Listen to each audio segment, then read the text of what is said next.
সেখানে আমাদের higher sir আসছেন। আমি সত্যি মানে সেলুট করছি স্যারকে।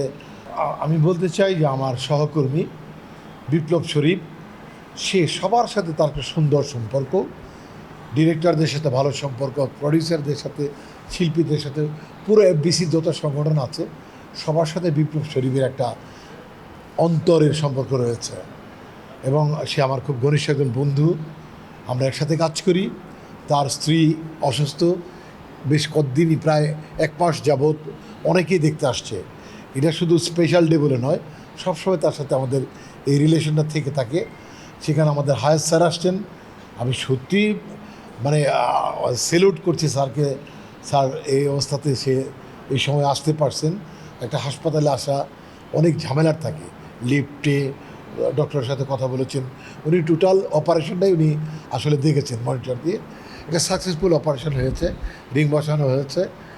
ডাক্তাররা ওনাকে বলেছেন যে কাজটি সুন্দর হয়েছে, কাজটি সুন্দর হয়েছে, এটাই আসলে দরকার ছিল।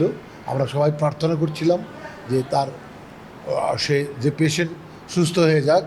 তারপর অনেক রোল যাচ্ছে, তার শাশুড়ি অসুস্থ হয়ে পড়ছিল এর মধ্যে, আপনারা জানেন। তো আজকে আমাদের যত ব্যস্ততায় থাকুক, যত প্রেশারই থাকুক, বিপ্লব শরীফের ওয়াইফ অসুস্থ, আমাদের ভাবি অসুস্থ, আমাদের আসতেই হবে, আমরা আসবো। কারণ এই বিপদের সামনে অন্য কিছু অন্যরকম। বিপদ চাইলে সবচেয়ে আগে দেখা উচিত, দুর্দিনটাকে টার্গেট করা উচিত। আনন্দে সবাইকে পাওয়া যায়, বিপদে পাওয়া যায় অল্প মানুষ, এবং বিপদেই যে পাশে দাঁড়ায় সেই সত্যিকারের বন্ধু। এই বন্ধুত্বের পরিচয় দিতে আমরা আসি নাই, আমাদের দায়িত্ববোধ থেকে আসছি। আল্লাহর মধ্যে সাকসেস হয়েছে। হায়ার স্যার ডক্টরের সাথে কথা বলেছেন, খুবইভাবে সাকসেস হয়েছে। অনেকে আসছে, আরও আসতেই থাকবে, কারণ সবাই তাকে ভালোবাসে। বিপ্লব শরীফ মানে ডিফারেন্ট, চলচ্চিত্রের একটা ডিফারেন্ট নেম।